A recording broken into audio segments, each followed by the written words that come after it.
Operation Ranch Hand, Agent Orange, Ecocide.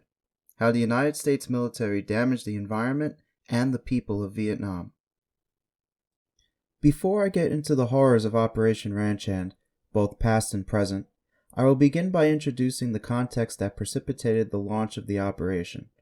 The United States, which had recently heroically defeated the Axis powers in the Second World War, faced a new perceived threat to the ever-evolving global order, namely the Soviet Union. The United States feared that the spread of communism would infect the world like an uncontrollable virus, negating the newly won freedom of much of Europe, undermining America's influence abroad, and, potentially, threatening the security of the homeland. With these concerns in mind, the United States intervened to prevent the spread of communism whenever they could. Thus, in 1955, the U.S. intervened in South Vietnam to help defend them from the encroachment of their northern aggressors, who, with backing from the Soviet Union and China, wanted to establish the whole of Vietnam as a communist nation. Despite having the United States on its side, South Vietnam was losing the war against the North. Making matters even more difficult were the guerrilla tactics of the Viet Cong, an armed revolutionary organization directed by the North Vietnamese military to liberate South Vietnam from American intervention and unite the country under communist leadership.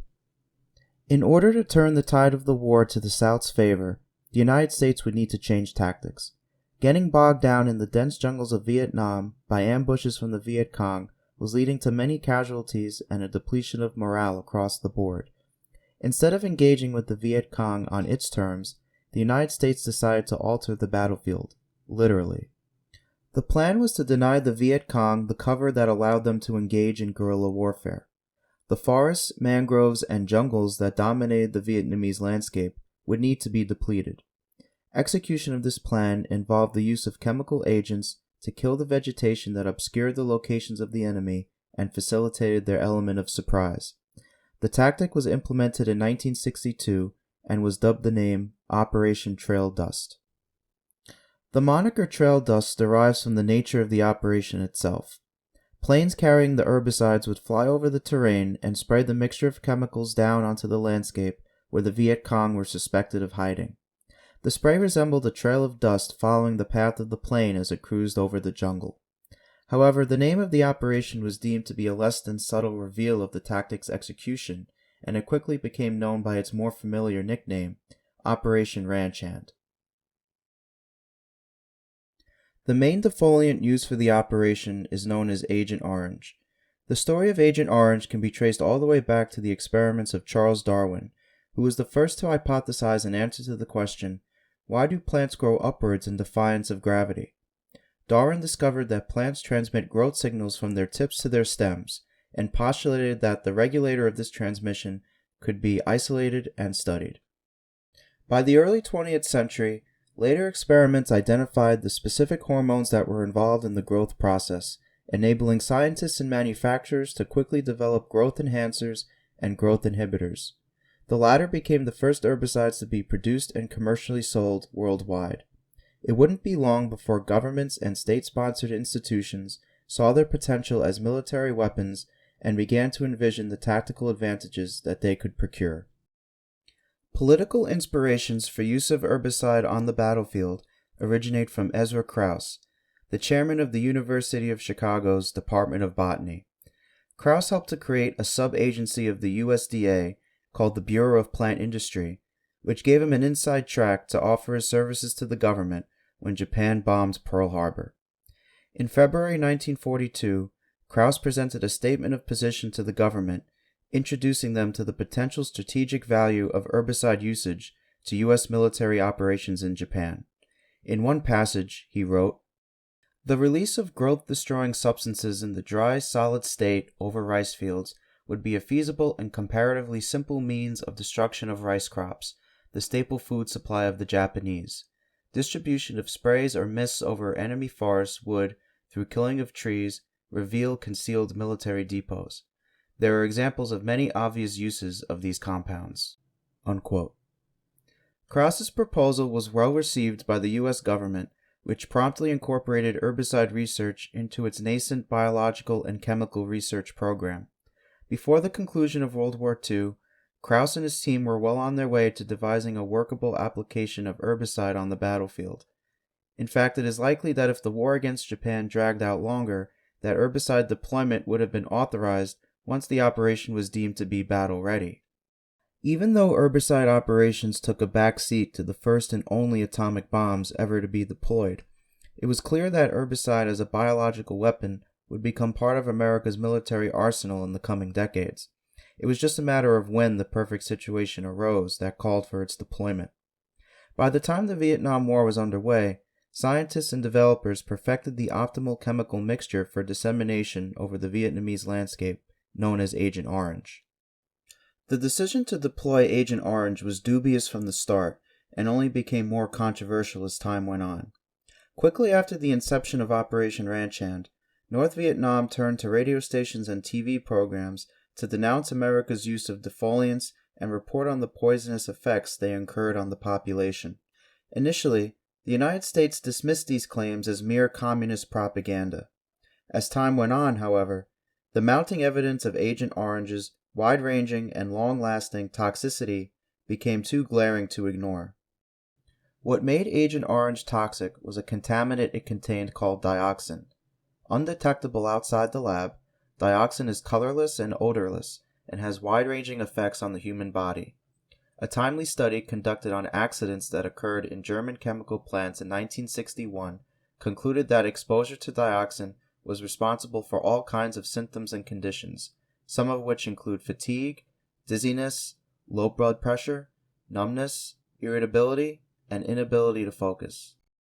Although dioxin has many harmful properties, it was its ability to be an incapacitant rather than a lethal weapon that made Agent Orange so useful to the war effort. If Agent Orange were so toxic as to kill the enemy upon exposure, the United States would be in clear and obvious violation of Geneva Convention protocols against the use of chemical weapons, a crisis of standing in global politics that America could not afford. It was its perceived status as primarily an herbicide intended to harm only plants that gave the United States the cover it needed to conduct Operation Ranch Hand with limited blowback. The delayed effects of exposure to Agent Orange not only obscured its true identity as a chemical weapon, but also made it especially effective against the guerrilla tactics of the Viet Cong. Better that the toxin linger in the environment and debilitate the enemy whenever it traverses sprayed territory than actively trying to target an enemy that quickly attacks and retreats with a fast-acting chemical meant to cause immediate harm or death.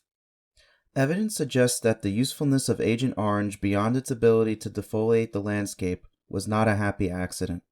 In 1959, Major General Marshall Stubbs said in his testimony to Congress, quote, "It is my hope that through the use of incapacitating agents, the free world will have a relatively cheap and rapid means of both fighting and deterring limited war, which has come to the forefront in the international political scene in the last several years."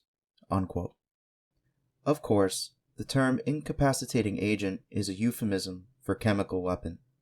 Later on, I will talk more about what the United States knew or didn't care to know about Agent Orange's toxic properties and whether or not the United States knowingly committed ecocide, a term that originated from the fallout of Operation Ranch Hand. For now, let us dive into what Agent Orange actually did to the environment and the people of Vietnam. When Operation Ranch Hand was first conceived, the mission called for as much as half the entire South Vietnamese landscape to be sprayed. In the end, about 1/5 of the landscape was sprayed by 1971. Although much of the original vegetation has since grown back, the United States, either because of ignorance or apathy, failed to consider the extent to which Agent Orange would contaminate the environment and adversely affect future generations of innocent Vietnamese citizens. Farmers were some of the worst citizens affected by Agent Orange. Part of the goal of Operation Ranch Hand was to destroy rice paddies on which the Viet Cong depended for sustenance. However, Agent Orange not only destroyed the existing crops, but also contaminated the soil, rendering thousands of acres of farmland unusable long after the war's conclusion. Even though crops can usually grow in contaminated areas, the dioxin present in the soil renders crops in certain hotspots unharvestable even to this day. Although Operation Ranch Hand managed to destroy 500,000 acres of farmland, Internal U.S. government studies during the war seemed to cast doubt about whether or not this had any significant impact on the logistics of the Viet Cong. What it did accomplish, however, was to strip the South Vietnamese countryside of arable land and force the rural population into urban centers where they lived in poverty. Yet this was also a goal of Operation Ranch Hand, to eliminate potential recruits from joining the Viet Cong by forced relocation. Dioxin in the soil left over from Agent Orange invariably made its way into the water supply, as well as certain harvestable crops. The water that supplied one South Vietnamese village was deemed so poisonous that the 1,000+ residents who lived there had to relocate. Even neighboring Laos and Cambodia complained that they had been receiving poisoned food in trade with South Vietnam. It soon became clear that the end of Operation Ranch Hand was not the end of the suffering inflicted upon the people of South Vietnam. The signs on the ground that Agent Orange was not a harmless defoliant were abundantly clear. The former head of the Women's Union in the district of Cam Lo, Hoang Thi Lee, was interviewed about her direct exposure to Agent Orange and described her experience. She said, quote, "2 of the airplanes flew overhead and sprayed me. I was soaking wet as if I had been caught out in a heavy rain. I vomited black blood. It was terrifying. My skin rose up in welts as if I had been burned with boiling water. The wound stung and itched. It felt like someone was lancing me with needles." Unquote. Vietnamese and American war veterans alike also attested to similar symptoms upon direct exposure, such as sneezing out blood, bleeding from the ears, and disorientation. At this time, it was also known that factory workers for chemical companies such as DuPont and Monsanto experienced the same symptoms as well. Instead of reporting on these symptoms as potential dangers for use on the battlefield, the chemical companies conveniently assumed that providing masks and other safety equipment to its workers was sufficient, and that its application outside the factory was harmless. Of course, military personnel and civilians in Vietnam were not alerted to this danger, and therefore wore no protective equipment. Moreover, the effects of dioxin on the Vietnamese population were not limited to those who came in direct contact with Agent Orange. There are 2 reasons for this. One, which I mentioned earlier, is that dioxin has a long half-life and is still detectable in the environment to this day. The other, more important reason, is that dioxin is genetically transmitted, meaning that the offspring of those who were exposed during the war are at higher risk for serious ailments and conditions. From studies conducted on rats, scientists today are confident that exposure to dioxin is responsible for a multitude of birth defects. Although it was difficult to prove that dioxin is the proximate cause of these defects in any one person in particular, on a group level, the circumstantial evidence is too strong to ignore. Scientists in Vietnam currently recognize 5 birth deformities from exposure to Agent Orange. These are nasal tube defects, deformities of sensory organs, Siamese twins, cleft palate, and deformities in the limbs and extremities. This list is extensive but certainly not exhaustive. Disorders of the heart and nervous system are also more common in South Vietnam. The Vietnamese Red Cross estimates that a whopping 3 million people are currently affected by the ranch hand missions that occurred half a century ago, with 150,000 of those exhibiting birth defects. Moreover, these birth defects are 3 times more prevalent in areas that were sprayed with Agent Orange. The Vietnamese government has been compelled to confront the reality of the situation and thus provides monthly payments to about 200,000 people that can prove a family history of direct exposure to Agent Orange and exhibit one of the recognized symptoms.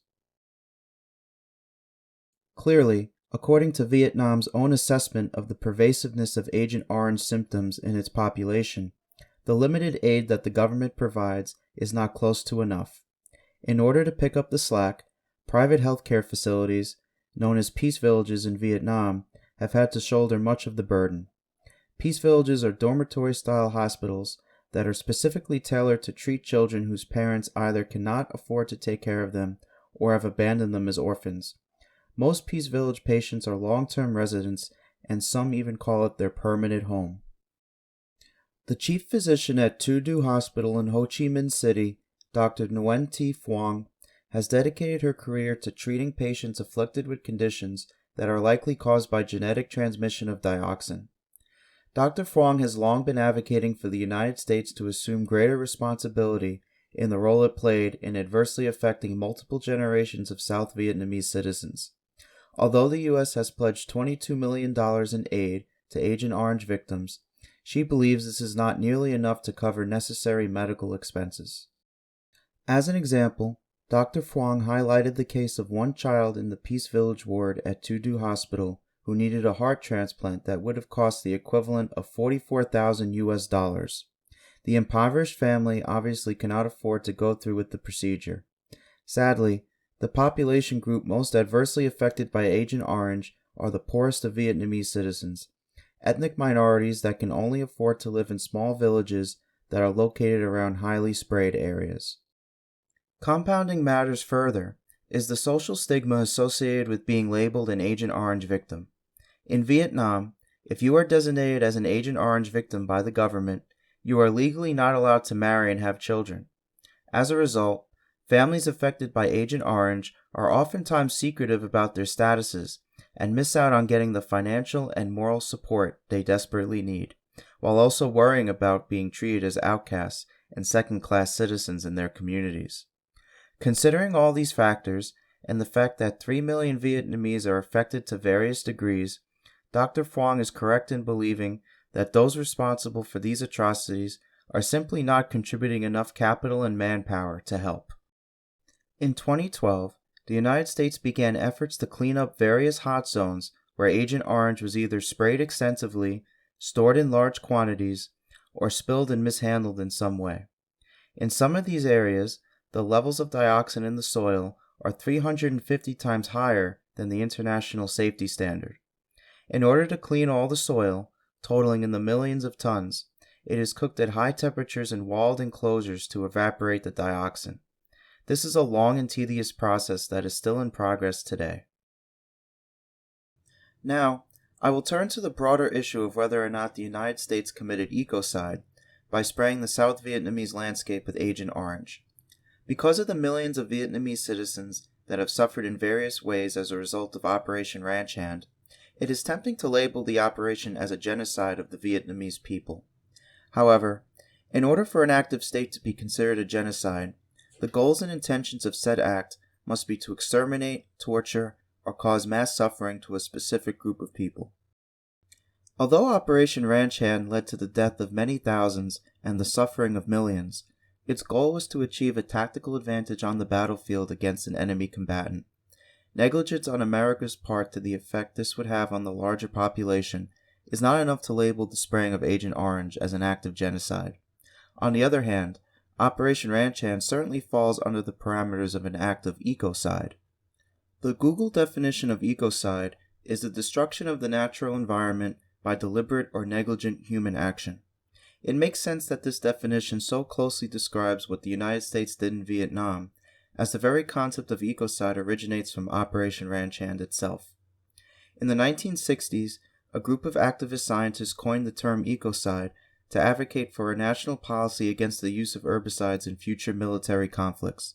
Ultimately, they were successful in this endeavor, as the United States has since abstained from using any form of chemical weapon on the battlefield. One of the scientists responsible for coining the term ecocide was plant biologist and chairperson of Yale University's Department of Botany, Arthur Galston. During a segment of the War Crimes and American Conscience Conference, Galston defined ecocide. In part of his speech, he said, quote, "After the end of World War II, and as a result of the Nuremberg trials, we justly condemn the willful destruction of an entire people and its culture, calling this crime against humanity genocide. It seems to me that the willful and permanent destruction of the environment in which people can live in a manner of their own choosing ought similarly to be considered a crime against humanity, to be designated by the term ecocide. At the present time, the United States stands alone as possibly having committed ecocide against another country, Vietnam, through its massive use of chemical defoliants and herbicides." Unquote. Considering the fact that America had already committed war crimes in Vietnam, such as the My Lai massacre, the rape, torture, and/or murder of civilians by Patrol Unit Tiger Force, the Phoenix program, and Operation Speedy Express, to name a few, Galston's sentiments began to resonate, causing popular opinion of America's involvement in Vietnam to plummet even further during the 1970s. As a result, America's standing on the world stage was at an all-time low during this decade. Making matters worse was how slow the United States government was to acknowledge that it had been wrong about the safety of Agent Orange, dragging its feet with respect to helping its own people, the tens and thousands of veterans who fought for America during the war and were in close proximity or directly exposed to highly sprayed areas. During the 1980s, dubious state-sponsored scientific studies acknowledged the higher presence of telltale dioxin-related symptoms in Vietnam veterans, but claimed there was no probable link between the symptoms exhibited and exposure to dioxin during the war. Only recently has the United States begun to recognize the scientific reality of what Agent Orange did to those who were unfortunate enough to have been exposed to it, and provide veterans with the help and care that they so desperately need. To this day, many veterans and their families are still not receiving adequate compensation for the suffering inflicted upon them because of government negligence and expediency in dumping millions of gallons of toxic chemicals on the South Vietnamese landscape. In this, American veterans of the Vietnam War and the citizens of Vietnam have the same story to tell about how their lives have been impacted by one of the most destructive military operations ever conceived, Operation Ranch Hand.